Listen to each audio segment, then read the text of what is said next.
Maganda umaga sa inyo lahat. Meron nga pala tayo dito unit na Toyota Avanza. Ang gagawin nga pala dito ay full PMS. Ano nga ba ang package natin sa full PMS?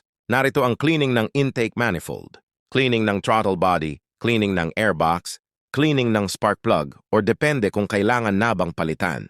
At syempre change oil, palit ng oil filter, cabin filter, at air filter at syempre cleaning ng engine bay. Di din mawawala ang cleaning ng brakes, under chassis inspection at ang full scanning para sa mas magandang performance at malalaman na agad natin ang posibleng pagkasira ng ibang pyesa. Dahil sa PMS makikita na agad natin ang mas maaga ang magiging problema at makaiwas sa aberya pagdating sa karsada. At syempre sa kapag lagi natin na maintenance ang sasakyan, hahaba ang lifespan ng ating unit.